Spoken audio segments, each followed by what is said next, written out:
Welcome to Big Blend Radio with your hosts, Lisa and Nancy, editors of BigBlendMagazine.com.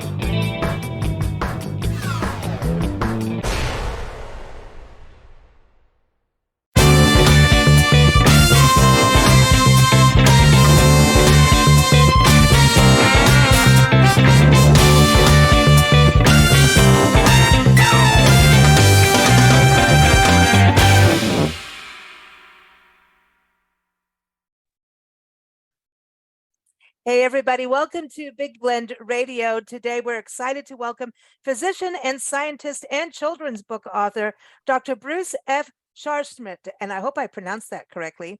He's joining because he's smart. He's joining us on the show to discuss his really cute new picture book. It's called Tina, the First Tooth Fairy. And it comes out on Earth Day. And there's a reason why there's a Tooth Fairy and Earth Day put together. And he's going to explain this. But I encourage you to go to his website. It's brucescharschmidt.com. And that's SCHAR. And then Schmidt, SCH, So go to his website. He's got other books on there too. But this is such a cute book. And it's inspiring. And it puts a little bit of magic into life. So welcome to the show, Doctor. How are you? I'm good, Lisa. Thanks so much for having me. By the way, you pronounced it perfectly. Oh, wow. Much better than most people do. We're just starting to dry out here in San Francisco after a month of your biblical rains that have pounded the California coast. I also thought I would mention that I'm a big believer in the comment on the Big Blend mission statement to the effect that education is our most important asset to achieving acceptance and understanding, and that it begins at home. And that's it. I mention it because that's an important subtext of the stories.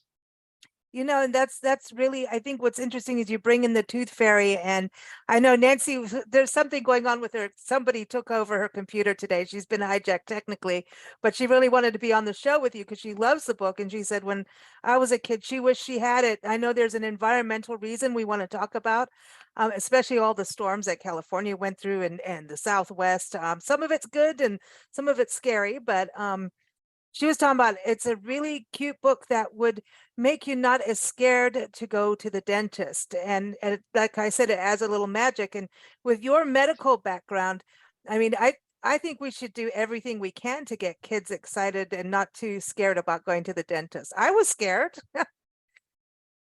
Yeah, I agree. Absolutely. I might add that the whole writing children's books thing was sort of has been a fun and totally unexpected adventure. And I'm a physician by training, a liver specialist, if you will. Wow. And in my academic past was professor of medicine and chief of gastroenterology at University of California, San Francisco. I was involved in studying the liver transplant program and was president of the American Society for Clinical Investigation, then went to industry where I've been involved in developing vaccines and therapeutics. So it's not an obvious jump from that to writing children's books. Exactly. But, I'm, I guess, an academic and teacher at heart, and I have a knack for telling stories and writing silly rhymes. So having grandkids of our own was just the catalyst to move from bedtime stories to actual books. But definitely that mission to educate is such a big deal. And education does take away fear. And going back to the dentist part of it, and even climate change, I think about all the youth now today, they must be feeling some kind of fear about what their future is. And yet education and action, informed action can really help, fight against fear. I couldn't agree more. And the reason for launching the book on Earth Day actually reflects sort of the pre-launch reviews we've received. They've covered quite a bit of territory. One very common theme is people love the illustrations. Oh, yeah. And I'd like to do a shout out to Mathilde Malot. She's a French freelance illustrator who lives in Brittany, and it's really her creativity, richness, and imagination that's created a little magic in those pictures. Other reviewers have commented on the rhymes, and it's a book that sort of demands to be read aloud, if you will. Other reviewers have picked up on the theme of perseverance Tiny Tina is kind of written off as a loser by the older fairies. She's too small, she doesn't sparkle enough.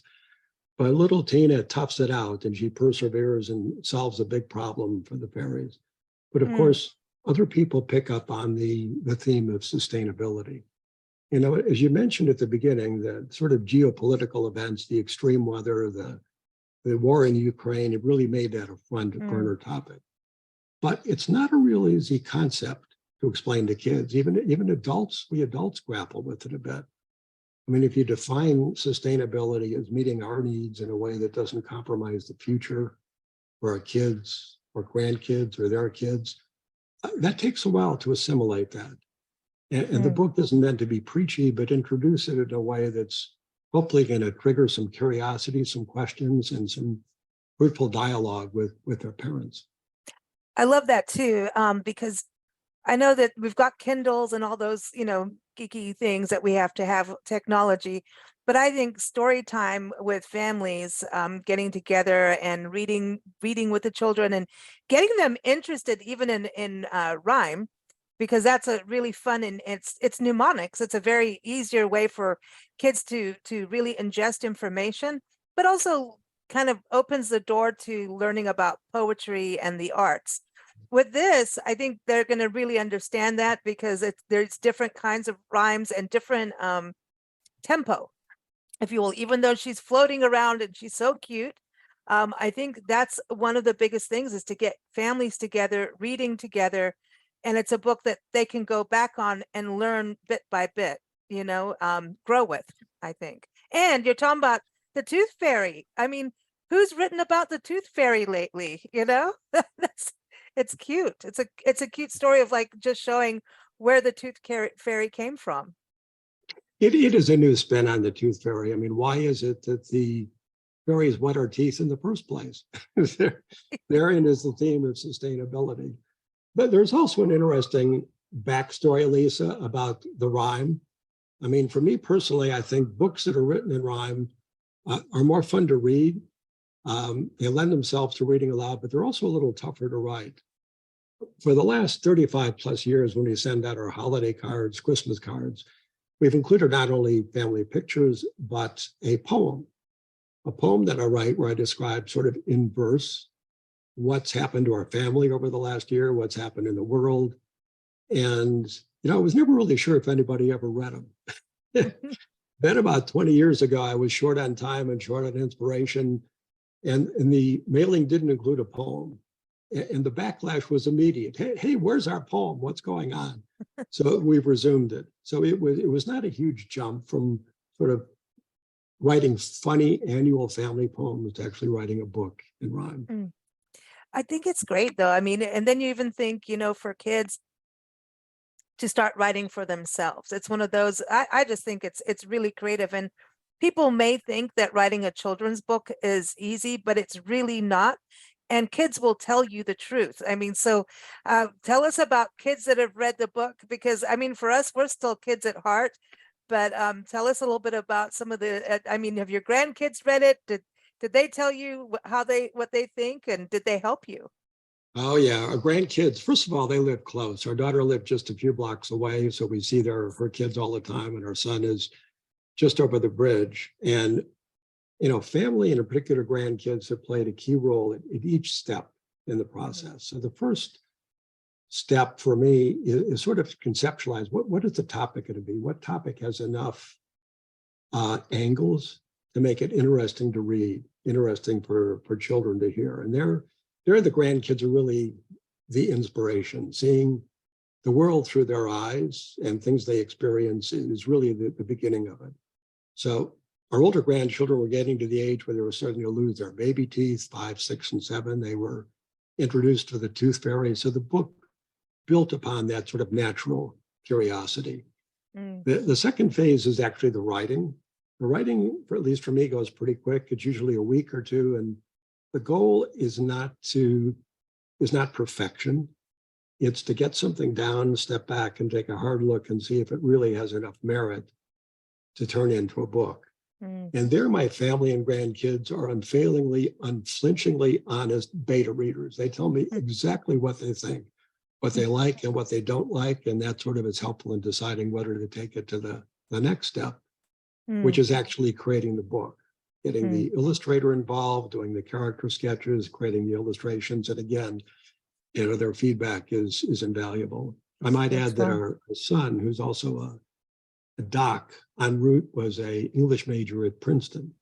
So I need to give him a little shout out, because when I am struggling with the phrase, trying to smooth it out, he is my go-to guy for that last final polishing of the text.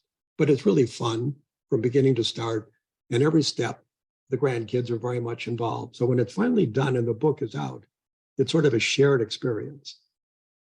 It's exciting too, going back to the sustainability part of it, because you talk about, you've got your tooth fairy that goes out there and she's saving the other fairies with teeth and with all the kids' teeth. So now the kids are going, oh, cool, I'm doing something cool with my teeth, when we're losing our teeth as kids. And so it's not so fearful. And then there's money in there. But she shows teamwork and that persistence that you were talking about, but teamwork of getting everyone together.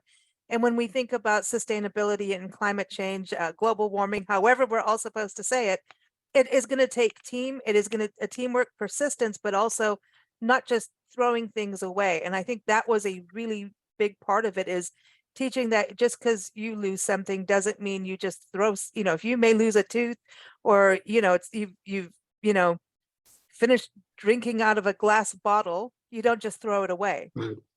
Yeah, and precisely, these are concepts which grow over time. The notion here is to introduce kids early. You commented earlier on sort of my background. I'm a pretty strong believer that science shouldn't be taught like history, like a collection of facts or formulas to be memorized. Rather, it should be taught in a way that engenders a sense of wonder, curiosity in the world around us, the interest to ask questions and seek answers. That really is what science is. When I was president of the American Society for Clinical Investigation, I mentioned I was involved in starting a summer scholarship program for high school science teachers. And the idea was to provide them a stipend so they could actually work in the laboratory of one of our members, get exposed to and comfortable with hands-on science in a way they could actually bring it back to the classroom and generate some of that excitement in kids. But to your point, high school is even a little late, because many kids get turned off early or turned on early. Our daughter is also a physician. She actually is a physician scientist. She's a dermatologist like my wife, her mom. And she's also on the research faculty at University of California. See, it's a whole smart family. Yeah, there are too many docs in the family. But I bring it up, Lisa, because I'm convinced that she was turned on to science when she was probably in the second or third grade. And it was a question she asked. So it was the late 80s. She might have been 10 or maybe not quite. We had a series of winter freezes in California that were jeopardizing the citrus industry. And she asked a question at dinner. She said, gee, Mom and Dad, how long can orange trees live in the freeze? And we said, that is a really good question. I don't know the answer, but let's see if we can figure it out. So she had a science project coming up. Let's make a science project out of it. So we, of course, didn't put orange trees in the freezer. We bought little begonia plants. We put them in the freezer, and we thought, well, a begonia plant can probably last at least 15 minutes. So we'll put them all in the freezer. We'll take them out starting at 15 minutes out to about 3 hours and see how it goes. Well, it turns out we guessed completely wrong. We took out the first begonia at 15 minutes, expecting nothing to happen, and nothing did happen for about 30 seconds. But then that begonia fell over dead. And it was so hilarious and so unexpected that we all sort of broke down in laughter, and our daughter thought, gee, this is really fun. And I'm convinced it was that early excitement, the interesting, in fact, an experiment that went wrong in a very funny way that really turned her on and probably had a big impact on the rest of her life. I agree with you about that with science, is getting kids to do things like, all the experiments, they're fun. You know, when you It's like fun. putting baking soda and vinegar together and water and watching the little volcanoes and it is fun. And I don't care how old or how young you are. To me, we should all be doing that. But I actually want to go back to your point on history because I think we've been doing it wrong with history as well. I think, this whole thing of learn these facts, this happened, these timelines mean nothing if you don't have, one of our experts, Mike Guardia, he's a history teacher and he's a military historian and military history author of 22, 23 books. And so whenever he's on a show, I'm always, okay, I'm going to see if I can stump him. I've not stumped him yet. But he said, he teaches when he taught the younger kids, he would have them enact a play. And so that they could understand battle strategy, they could understand the severity of it. Like if someone gets killed, what is that like in a battle? How does that feel? And kids remember, it took me a long time to really grasp history other than reading novels until I started going to historic sites. And now I'm all into it. I'm all into history. Same thing on science because of being out in nature and playing with bugs and what is that bug going to do, and how is it, and watching nature has because animals have this resilience and they have ways of solving problems and healing themselves and healing together if something happens. Look at a lizard protecting itself, dropping a tail, and then next thing you know, it grows it back, but he saved his behind over it in a way, So I think that's the thing about books is sparking that imagination, and fairy dust is like, that's exciting. And you put a boy in there and not just a boy, a black boy, which I think is also, I wanted to touch on. We don't have enough books that are diverse, in race for kids, I believe. Well, that was a deliberate strategy. I mean, if you look at the fairies in the book, they come in all shapes and sizes and colors. And that's the way the world is. I mean, we humans come in a dazzling variety of shapes and sizes. And that's really what makes life so interesting, if you will. And I think your earlier comments, Lisa, are right on the money. I mean, passive learning, where we absorb facts, that doesn't really stick with us very long. Mm-mm. Over time, the facts go away. But sort of active participation in thinking, that sticks with us. So for example, play acting history is a way to really assimilate and put yourself in a situation where you understand the context and not just the facts. In the case of science, it's very much the same, but it takes courage. Mm-hmm. It takes courage to have an experiment in the classroom if you really don't have the background and are concerned that the experiment might go wrong. Mm-hmm. And by nature, many elementary school teachers are generalists. They have to be. So they're a little fearful of trying something which might go wrong or they might not know how to do. And the whole idea was to give them enough courage to actually try something.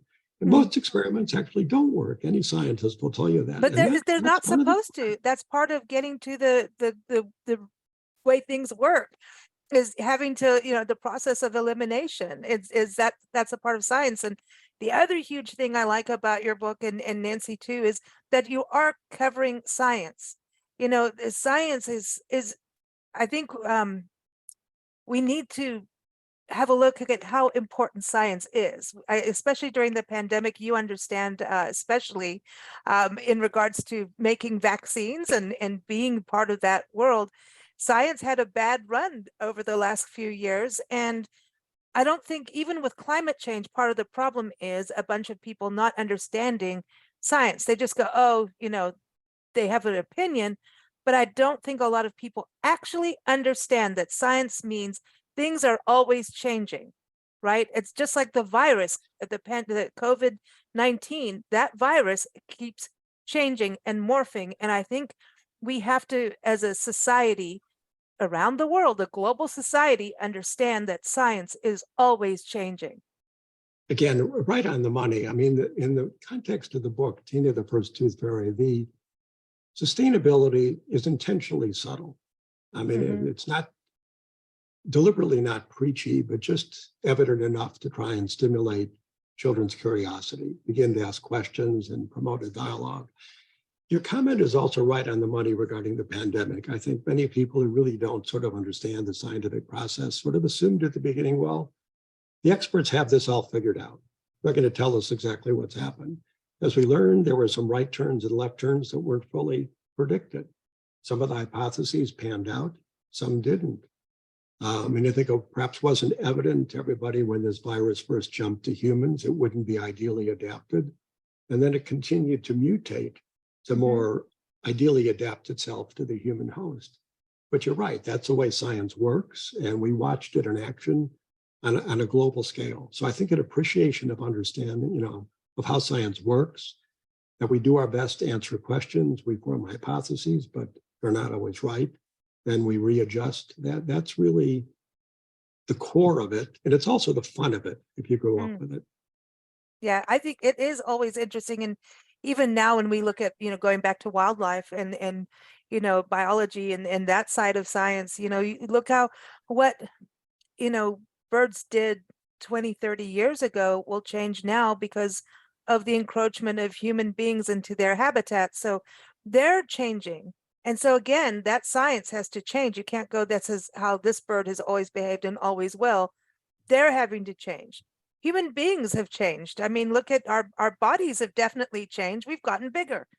Not saying that that's good for us because we've got a doctor on the show, but we have. I mean, if everyone goes to museums, you'll see, look at the clothing, look what women wore. I mean, come on, as human beings, we've changed as well. So all of these changes that may seem very subtle over the years, if you go to history, natural history, and you see, and I mean, look at medical utensils. Oh my gosh, that's enough to freak everybody out when you see what was used. But we have changed, and that's something to think about. It is always constant change. That's the only guarantee I think we have. We humans grew up as hunter-gatherers. For most of our million-year history, we were moving from place to place, hoping to make that next big kill, get that next buffalo or bear or whatever it was. It was really just in the last, let's say, 40 to 50,000 years, we were able to settle. It came with raising crops, and humans had a sustainable source of food, but our bodies were still adapted to the feast and famine approach, not to continuous eating, which, among other things, has sort of led to the current epidemic of obesity that you were alluding to. I might add that sort of building on this theme of natural curiosity, so Tina the First Tooth Fairy does it. One of the books that I've just written and will be produced later this year builds on children being told to eat their vegetables. What kids like to eat vegetables. Two of our grandsons are superhero fanatics. They just love superheroes. And I think the younger of the two may have the world's record for the number of consecutive days he's dressed up as Spider-Man. So the thrust of the story is, yes, we have these make-believe superheroes, but there are really superheroes in the food we eat, the vitamins and minerals that can do spectacular things and make our bodies what we are. They show up at every meal, they show up every day, and it's introduced some of the real marvels in life, not just the Marvel comic book characters. So I do like that theme. It's got legs. That's awesome. And you can make characters. I mean, I can already see the illustrations. That's gonna be fun. That's gonna be fun to make. Yes. Vegetables, all different characters with faces, and I think that's cool. That's going to be fun. Well, you got to keep us posted. We're very excited about what you're doing for our youth, and I know you're educating parents along the way, because kids teach us things all the time, don't they? So that's how it works. They do. Awesome. Well, thank you so much, everyone. Again, Tina the First Tooth Fairy is out on Earth Day, April 22nd, 2023. And you're probably listening to this on Earth Day. Who knows? Everything goes as it goes. Keep up with us at bigblendradio.com. But of course, go get the book. And again, it is Dr. Bruce F. Scharschmidt. And you can go to his website, brucescharschmidt.com. That's SCHAR. And then Schmidt, SCHMIDT.com. Thank you so much for joining us. Lisa, thank you for having me, and thanks to your readers for listening in, and please read your children and talk to them. Absolutely.